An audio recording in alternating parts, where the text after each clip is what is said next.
भोपाल से एक और बड़ी खबर, जहां एक हफ्ते बाद होटल और रेस्टोरेंट संचालकों को राहत मिलने जा रही है। 6 से 7 दिन से बंद कमर्शियल एलपीजी सप्लाई आज से शुरू होगी।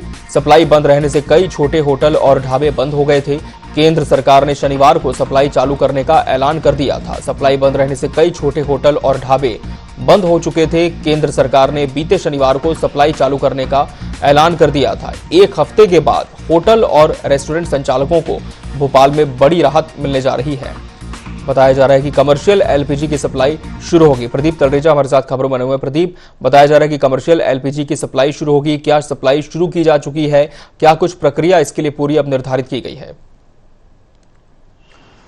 देखिए, हमने देखा था कि पूरे देश भर के अंदर कमर्शियल गैस सिलेंडर पर प्रतिबंध लगा दिया गया था और प्रतिबंध के लिए बाकायदा एक नोटिस जारी किया था, जिसपे हमने देखा था कि एस्मा लगाया था 5 मार्च को।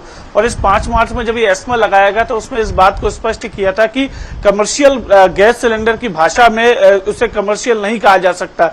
देखिए, हम जो देख रहे थे कि लगातार जिस प्रकार से कमर्शियल गैस का इस्तेमाल जो है वो अलग अलग चीजों में हो रहा था। होटल रेस्टोरेंट की बात करें, मॉल्स हो, औद्योगिक क्षेत्र हो, वहां पर कहीं ना कहीं इसका सबसे ज्यादा उपयोग हो रहा था। और देखिए, ये भी संभावना जताई जा रही थी कि जिस प्रकार से ईरान, इराक और अमेरिका का युद्ध चल रहा है, उस युद्ध के चलते कहीं ना कहीं ये फैसला लिया गया था कि ये इसमें किल्लत ना हो गैस की, और गैस की किल्लत को रोकने के लिए तमाम चीजें कही गई थी। लेकिन हमने देखा था कि अलग अलग संगठन इस बात को लेकर के अपनी नाराजगी जाहिर कर रहे थे। हमने ये भी देखा कि कैटरिंग वालों के जो बयान थे वो निकल के आए कि इस बार सिर्फ राजधानी भोपाल में अगर बात करें तो 15 तारीख तक करीब में बड़ी संख्या में शादियां होनी है। उनके बिजनेस को कहीं ना कहीं इफेक्ट आएगा। कई छोटे बड़े जो रेस्टोरेंट संचालक थे या ढाबे वाले थे, उनको लेकर कहीं ना कहीं दिक्कतें हो रही थी।